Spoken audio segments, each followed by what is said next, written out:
Sefer Shmot, Parshat Vayera, on the four languages of redemption.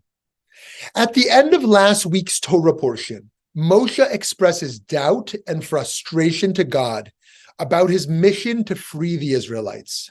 So far, his efforts have only made things worse for the people. So at the beginning of this week's portion, Parshat Vayera, God gives Moshe a message of promise to bring to the Israelites.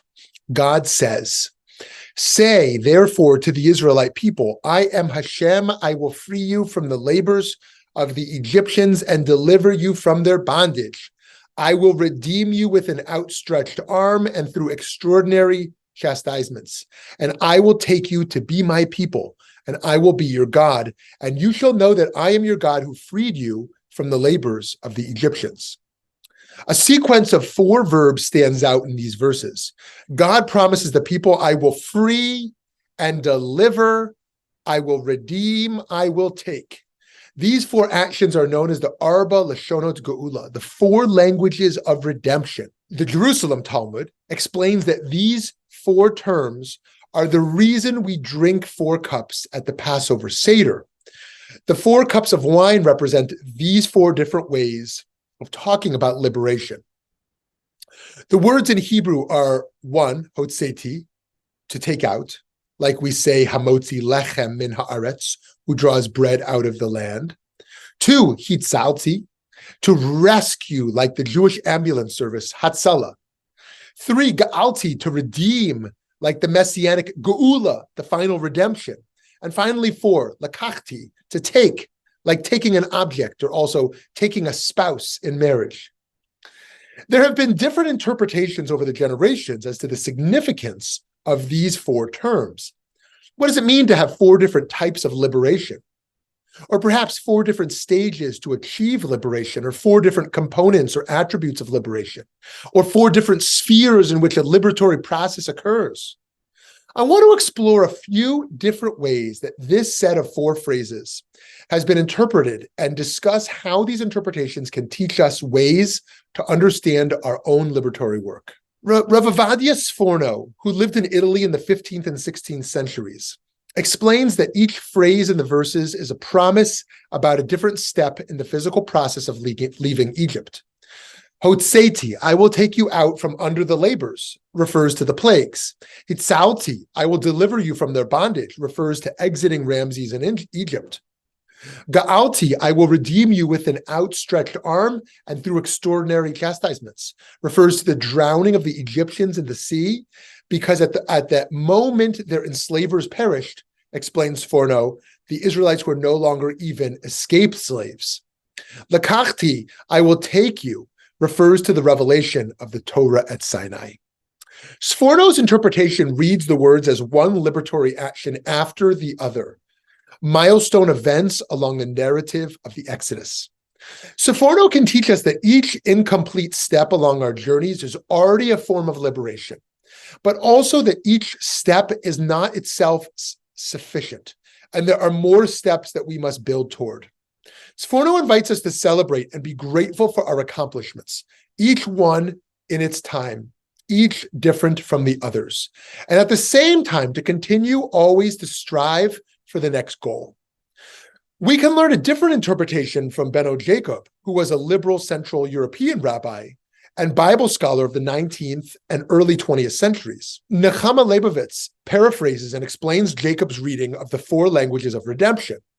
This reading asks us the question, when we are fighting for liberation in this world, what different emotions are motivating our actions? Hotseti, I will free you from the labors of the Egyptians, Leibowitz and Jacob explain, is a promise motivated by tzedek, justice, or indeed by outrage at injustice, the oppressive labors Egypt inflicted upon Israel. When do we take action out of a sense of justice, a drive for what is right and fair, or similarly out of outrage at injustice? The next verb, hitzalti, I will deliver you from their bondage, is an act of divine rachamim, mercy. When does our motivation come instead from a place of mercy, of sympathy for the downtrodden and care for the future? The next term, ga'alti, I will redeem you, is the same word that is used for the legal requirement to bail out a family member who has come on hard times. In our activism, when are we driven by a sense of kinship and solidarity? When do we feel responsible for our redemptive work in the same way a person feels responsible for their own family?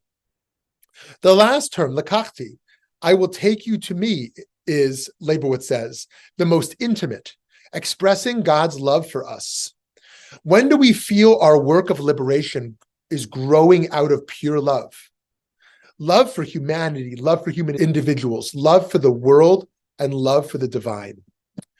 All four of these emotional motivations, justice, mercy, kinship, and love, have an important place in God's own process of liberating us. And they each have a place for us in our own divinely assigned work of redeeming the world. Aside from transmitting and explaining Jacob's teaching, Nechama Leibovitz, a 20th century Latvian Israeli Bible teacher, offers her own insights about our four languages of redemption. The first phrase is, I will take you out from under the hardships of Egypt. The oppressor is on top, is very present. The second phrase is, I will rescue you from their labors. Here, as Leibovitz points out, the oppressor is only mentioned indirectly, their labors, and the oppression is no longer on top of the Israelites. The third phrase, I will redeem you with an outstretched arm and through extraordinary chastisements, doesn't mention the oppressor at all. Rather, it elaborates the means of redemption. Finally, the fourth phrase, I will take you to be my people, turns in a positive direction. While the first phrases were getting away from a bad situation, this final one is going toward relationship with God. This, teaches Leibovitz, is an articulation of the ultimate purpose of the other three redemptions. All liberatory processes also contain these different aspects that Leibovitz elaborates. There's a need to remove directly oppressive systems from off the back of the victims, like the hardships of Egypt. But do not think that that is sufficient, because there are also less direct injustices and long-lingering, far-reaching impacts of oppressive systems. Those too need to be eliminated as part of liberation. What's more, emancipation also must include a process by which the oppressed group rebuilds its own strength and identity away from the oppression.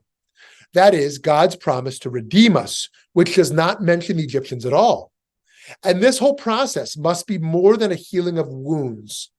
True liberation includes turning toward creating something positive, pride, identity, and love, flourishing of communities, not just surviving. These four components are not sequential, but are all necessary at all times and constantly feed one another's progress. We have explored three different teachings to help us understand our liberatory work through the Arba Lashonot Geula, the four languages of redemption.